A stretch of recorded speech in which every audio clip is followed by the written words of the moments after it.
Oke, bismillah. Kali ini kita akan bahas terkait aplikasi Kuret, yaitu aplikasi akuntansi keuangan yang sangat membantu para pebisnis. Seperti apa kita bahas saat lagi.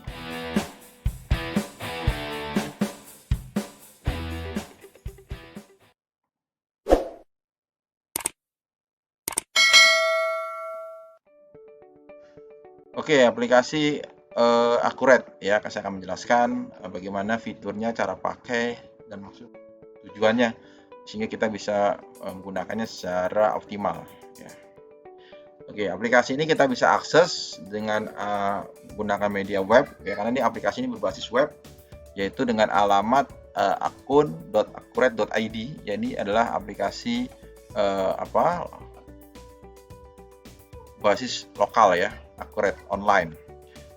Dengan tagline jalankan bisnis di mana saja. Dan kini kita bisa mendaftarkan dan bisa mencoba trial selama 30 hari, atau kita bisa dan kita juga bisa loginnya menggunakan Facebook maupun login Google kita. Nah, kalau pakai Google kita tinggal klik dan langsung terkoneksi dengan akses akun Gmail kita atau akun Google kita ya, sangat mudah tentunya. Oke, selanjutnya pertama kita harus membuat nama database ya. Apa sih database? Yaitu satu kesatuan basis data yang kita gunakan dalam satu aplikasi ya kan. Bisa jadi dalam satu aplikasi kita bisa menggunakan banyak database ya. Jadi aplikasi bisa banyak database. Nah, saya coba membuat database namanya STIMJ, kemudian saya upload logonya. Ya, tinggal diklik OK, selesai. Jadi cuma mendefine nama database saja, karena bisa multi database, misalkan beda perusahaan atau beda laporan keuangan dan seterusnya. Oke, itu terkait dengan step pertama, itu mendefine database. Oke. Nah, selanjutnya sebelum kita menggunakan, kita diminta untuk melengkapi ada 6 step atau 6 poin ya yang harus kita lengkapin ya. Dari sisi info perusahaan, fitur dasar, penjualan, pembelian, persediaan, dan akun perkiraan. Kita akan bahas ya. Yang pertama kita harus mendefine nama perusahaannya ya. Kita bisa mendefine ya, apakah itu PT, pribadi, atau mungkin sedang belajar dan sebagainya. Nah, jadi dari aplikasi itu biasanya kita ada namanya ini field atau caption ya. Nama kategori usaha itu namanya caption. Jadi itu kolom apa sih yang kita isi? Nah, baru inputannya berbentuk apa? Ada yang bentuknya teks bebas ya, seperti di nama ini teks bebas. Kemudian ada yang nama kategori usaha, apa kita ketik bebas? Tidak. Kita di-define sesuai dengan pilihan yang sudah tersedia. Ya, di sini disebut dengan combo box atau list box. Jadi pilihan yang harus kita ikuti kondisinya. Ya, bukan field, bukan text field. Nama itu text field, bebas, kita mau kasih nama, huruf, karakter, angka. Nah, kalau kategori usaha sifatnya pilihan, kita hanya boleh pilih satu, dan itu terdefine oleh aplikasi yang membuatnya. Apakah kita sebagai produsen, apakah kita sebagai distributor, atau yang lainnya. Kemudian bidang usaha sama, ini adalah list box, kita harus memilih gitu kan. Nah, kemudian ada telepon, faksimile, email. Nah, di aplikasi itu karakternya kalau ada tanda bintang, ini kan ada nama bintang warna merah. Artinya apa? Jadi artinya inputannya harus kalian isi atau disebut mandatory field. Jadi wajib terisi. Kalau yang lainnya, kalau telepon saya kosongin boleh-boleh aja. Email boleh-boleh saja gitu kan. Tapi kalau yang ada bintang atau mandatory field itu wajib diisi. Itu gitu ya cara mainnya. Kemudian mata uang, walaupun itu wajib diisi, dia mendefaultkan itu Indonesia rupiah gitu kan. Kemudian tanggal mulainya kita bisa mendefine gitu kan, mau mulai hari ini, besok, atau kita backdate dan seterusnya, kita bisa define. Kemudian periode akuntansinya di sini kita menggunakan default saja, Januari Desember 1 tahun. Kemudian alamatnya, kemudian kota, provinsi, negara atau kode pos. Namun kalau kita lihat ini tidak mandatory. Yang mandatory hanya nama perusahaan dan mata uang, seperti itu ya. Oke, jadi step pertama terkait info perusahaan atau profil perusahaan, kita menggunakan itu. Oke, step yang kedua, kita diminta untuk mengisi fitur. Nah, kita bahas satu-satu ya. Jawablah pertanyaan berikut ini sesuai dengan kondisi Anda. Nah, jadi dia mendefine dulu nih karakter kalian nih seperti apa. Ya, dari sisi fitur dasar agar akurat dapat menyesuaikan fiturnya sesuai dengan kebutuhan. Jangan sampai kalian nggak butuh fiturnya kalian gunakan, akhirnya nggak maksimal ataupun sayang, mubazir gitu kan. Terus juga ada catatan di bawah warna merah gitu kan. Pilihan fitur yang Anda tentukan saat ini dapat diubah di kemudian hari dari menu preferensi. Jadi ini hanya default awal, tapi bisa diubah. Jadi bukan sudah tidak bisa dirubah, tapi masih bisa di adjustment di waktu berikutnya. Oke, jadi biar penggunanya nih masuk user friendly nih. Jadi nggak tampilannya nggak banyak tampilan, cuman interaktif ya. Oke, kita bahas satu-satu ya. Jadi dia memastikan kalian butuh nggak. Yang pertama, apakah perusahaan Anda memiliki berapa cabang yang berbeda lokasi? Nah, karena nanti beda fiturnya. Karena nanti ada fitur contoh transaksi ini dari cabang A apa B gitu. Nah, dia mendefine, tapi kalau cuma ada satu, ya kan. Nah, jadi aplikasi itu yang aplikasi keuangan dia mendefine sesuai dengan hierarki dari perusahaan yang udah mau skala besar. Makanya dia ada namanya istilahnya ada cabang. Ya, karena kan default itu perusahaan itu ada namanya HO ya, head office. Kemudian ada cabang, ya ada branch, bahasa Inggrisnya branch, atau ada site ya, titik tempat kita di lokasi customer atau site, atau kita punya workshop, kita punya warehouse. Nah, itu disebut dengan lokasi-lokasi cabang kita gitu. Nah, jadi ditawarkan, kalau tidak perlu centang gitu kan. Defaultnya dia tidak centang. Kemudian ya, jadi itu kenapa ditawarkan, karena aplikasi keuangan itu bisa mengcover kondisi-kondisi beda lokasi. Karena contoh ketika kalian punya cabang di Jakarta, Surabaya, kan kita pengen tahu sesama PT Daru Mantap contoh ya.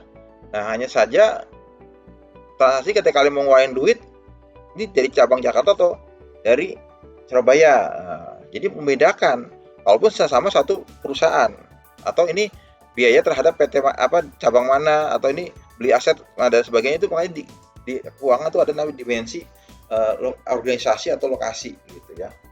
Makanya dia ada menawarkan fitur tersebut. Yang kedua adalah apakah perusahaan Anda bertransaksi di mata uang asing ya. Nah, ditawarkan karena nanti ada fitur-fiturnya. Jadi dari fitur itu mengkonversi dari harga mata uang asing yang bergerak setiap harinya ya, sesuai dengan kursnya, kurs dolar maupun kurs tergantung mata uangnya ya, seperti itu. Ya, kalau tidak perlu centang. Kemudian, apakah perusahaan Anda memungut dan membayarkan pajak pertambahan nilai (PPN)? Nah, perusahaan yang sudah terdaftar resmi ya, umumnya dia mengajukan PKP.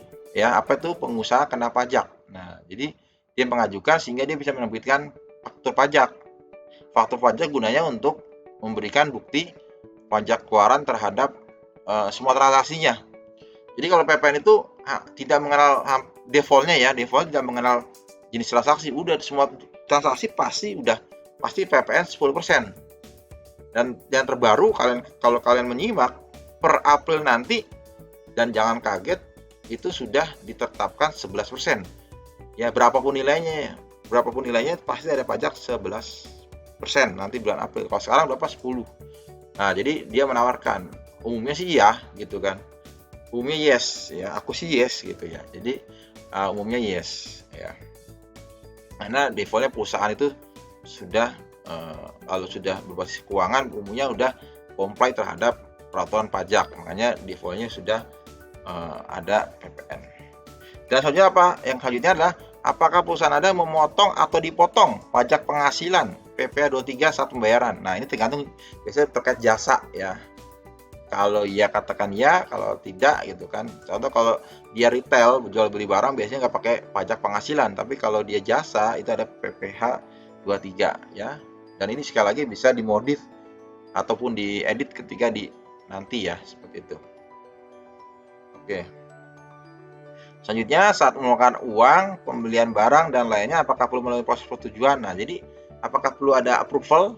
Mungkin bisa jadi beda orang ya ketika kalian buka transaksi duit masuk, duit keluar, apakah ada approval berbeda? Nah, kalau ada ya, ini biasanya untuk menjaga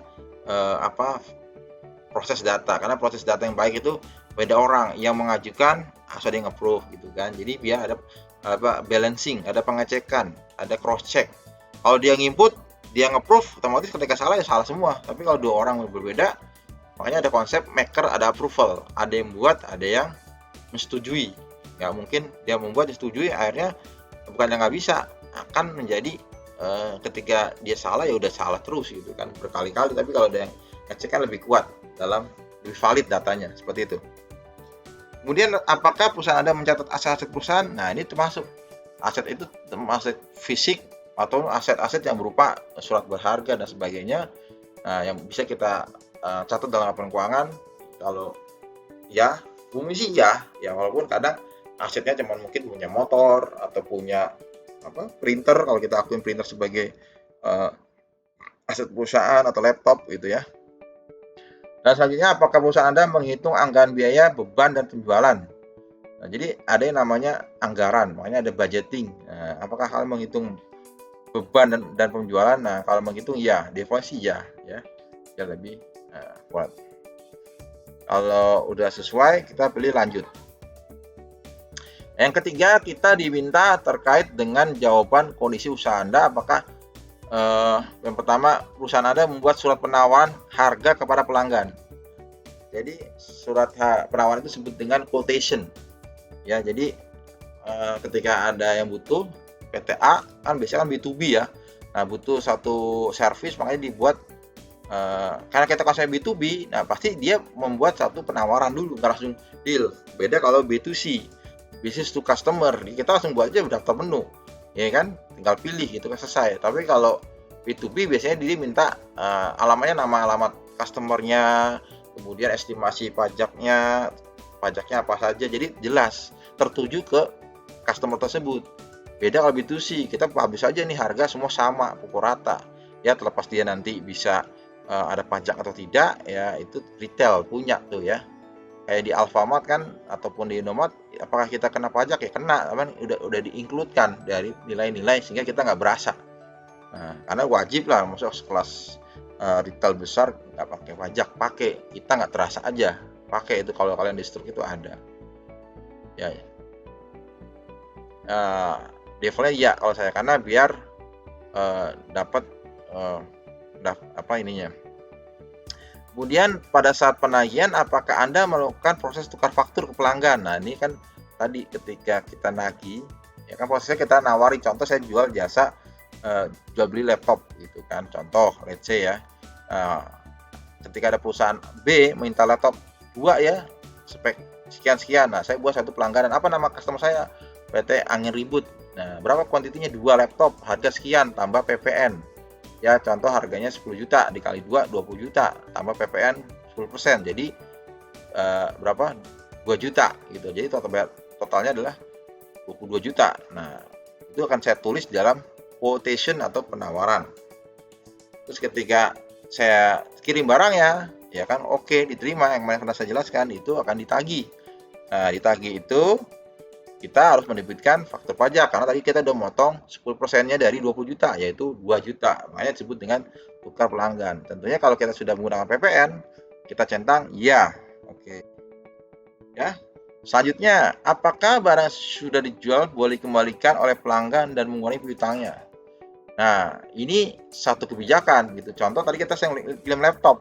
Ketika saya bilang oke, gitu kan, boleh return, dibalik-kembalikan. Nah, itu ada fiturnya. Oh, dari 2 ternyata 1 direvisi rusak atau gimana. Nah, itu boleh nggak? Oh, boleh dah gitu kan, biar lengkap fiturnya. Terus apakah bisa mengurangi piutangnya? Maksudnya gimana? Maksudnya kita udah kirim barang ya 2 laptop dengan harga masing-masing 10 juta, 20 juta. Ketika dia balikin 1, berarti kan dari yang harusnya dia punya AR 20 juta 200 ya, 22 juta. 20 adalah HPP-nya, nilai invoice-nya, dan 2 juta adalah PPN-nya. Nah, kita kurangi 1 jadi 12 juta. 11 juta ya. Nah, itu berarti kan mengurangi piutangnya nomor 3. Oke, paham ya sampai sini ya. Selanjutnya, apakah Anda menghitung dan membayar komisi salesman? Nah, ini kalau ada kalian setiap laptop yang terjual 10%-nya buat sales nih, komisinya atau 5%. Nah, kalau di fiturnya kita bilang iya. Nah, ini jatuh jaga-jaga ini kita bilang iya aja dulu. Kemudian, apakah perusahaan Anda menitipkan barang yang dijual kepada pihak lain? Nah, konsinyasi. Apa sih konsinyasi? Jadi titip barang, ya. Jadi bisa jadi saya punya toko di nyewa toko, kemudian ada barang laptopnya 10. Nah, tapi saya nggak nyetok. Nah, tapi saya kerjasama sama contoh ada merek besar, contoh Lenovo. Ya, saya punya tempat nih. Naruh barang ke saya, ntar kalau laku baru saya bayar. Nah, itu disebut konsinyasi. Nah, itu ya, jadi menitip barang. Ya kan? Jadi kalau sudah trust B2B, jadi kan kita nitip ya kan. Contoh ada warung di tempat yang kita bisa nitip ya. Karena bisa jadi kita nggak harus menyetok. Kita bisa konsep konsinyasi. Itu ada fiturnya. Kita aktifkan nggak? Ya, aktifkan saja. Gitu. Atau tidak ya bilang tidak. Yang selanjutnya adalah apakah perusahaan Anda mengirimkan barang melalui jasa pengiriman. Nah, jadi kan tadi contoh saya mengirimkan laptop, nah saya ada biaya tambahan sehingga nanti dia langsung menghitung. Setiap ada laptop pengirimannya itu saya langsung additional cost-nya bisa kita define. Nah, kalau iya katakan ya. Selanjutnya yang terakhir di poin penjualan, apakah perusahaan memberikan syarat dan tengah waktu pelunasan pada pelanggan. Nah, ini disebut dengan TOP, Term of Payment. Nah, jadi ketika tadi barang, saya kan tadi step pertama saya membuat yang namanya quotation atau penawaran, saya kirim barangnya, kemudian saya tukar faktur, ya kan kalian terima, ya kemudian ketika kalian sudah terima, harusnya kan barang laptop ada langsung dibayar tuh kan, tukar duit. Nah, tapi kalau konsep B2B itu dia menggunakan term of payment ya, karena kita sudah masing-masing menjaga legalitasnya, punya MPWP, nggak mungkin kabur ya kan, ada badan hukumnya, ada materainya dan sebagainya. Jadi itu otomatis kita bisa menerapkan TOP karena konsepnya adalah supplier ya. Jadi kita harus bisa kalau perusahaan yang sifatnya B2B ya, jadi kita ketika kirim barang tuh nggak langsung tagih ya, kita boleh memberikan tenggang waktu karena kita nanti juga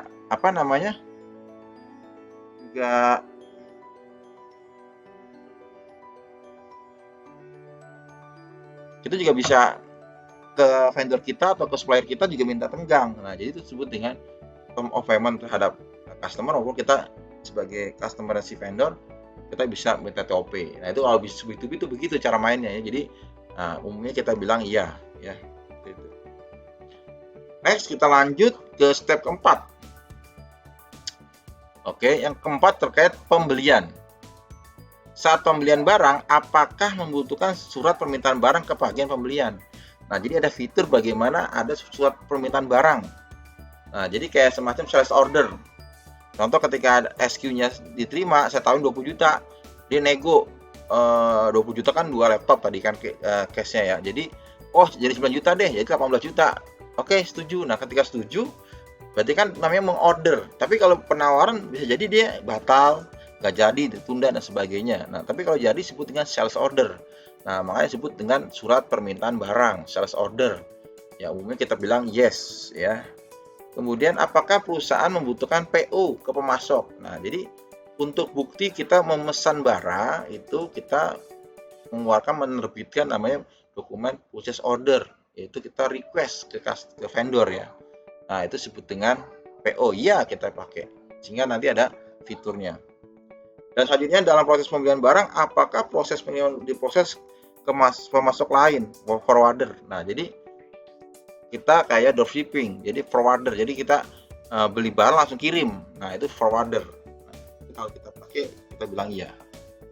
Itu dari sisi pembelian. Nah, jadi ada pembelian yang kita kayak semacam dropshipping, kita beli langsung kirim aja ke lokasi tanpa ada ke kita dulu atau ke gudang kita. Nah, itu disebut dengan forwarder. Next, dari sisi persediaan. Ya, nah ini umumnya bisnis itu ada persediaan ataupun stok. Ya, apakah perusahaan Anda memiliki lebih dari satu gudang? Ya, defaultnya pasti punya gudang, defaultnya, tapi ini multi gudang. Nah, jadi gudangnya bisa di Jakarta.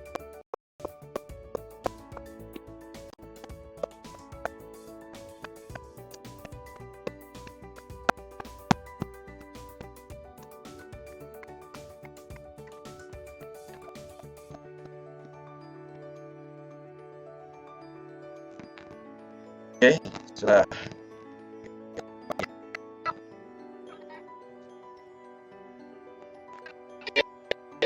Nah, kita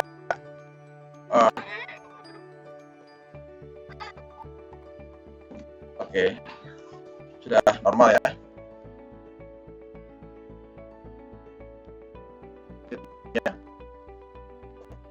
Barang ini juga memiliki lebih dari satu jenis barang, ya, kesatuan lusin, kardus dan sebagainya. Jika bilang ya. Selanjutnya, apakah perusahaan Anda mencatat nomor seri saat pembelian penjualan? Jadi ada satu kode nomor, ya kan, ada serial number, ya itu kalau bilang ya, kalau ada bilang. Kemudian apakah perusahaan Anda memiliki kegiatan memproduksi atau merakit, jadi assembly ataupun manufaktur? Kalau ada bilang ya. Dan metode persediaan apakah mau rata-rata atau pakai first in first out, kita tentukan. Itu di bagian persediaan. Defaultnya pakai metode average atau rata-rata. Ya. Dan yang terakhir, akurat membutuhkan akun perkiraan sebagai penampung nilai-nilai kas, pendapatan, persediaan, beban biaya, dan lain sebagainya. Jika Anda kurang memahami bagaimana mendefinisikan, maka akurat akan membantu mendefaultkan. Nah, jika kalian setup sendiri, bilang tidak, tapi kalau memang pengen default, pakai default umum, kita bilang ya. Nah, itu kita jawab iya saja. Nah, itu 6 step tadi udah kita define, udah kita lanjutkan, kita bilang selesai. Oke, kalau sudah selesai, dia bilang ucap selamat datang untuk mempelajari lebih lanjut. Nah, dan ini dia akan muncul, ya. Ini halaman terkait persiapan lagi, ya. Persiapan terkait akun-akunnya, ya, ada kas bank, akun perkiraan, pemasok, pelanggan atau customer, kemudian barang ataupun jasa, ya. Nah, kita bisa input satu-satu maupun kita upload, ya, seperti itu, ya. Nanti di sini baru kita setup. Nah, jadi ada dua lap. Tadi ada dari sisi konfirmasi konfigurasinya, ada di sisi ini disebut dengan master, ya, master cash, bank, akun atau COA, ya, chart of akun. Kemudian ada pemasok tuh vendor atau supplier, pelanggan customer, barang dan jasa. Barang itu biasanya yang kita beli, jasa itu ya, barang dan jasa itu bisa jadi barang kita beli langsung kita jual, ya, kita hanya ambil margin, kan begitu. Oke, mungkin itu dulu penjelasan terkait dengan aplikasi Accurate, ya. Semoga bisa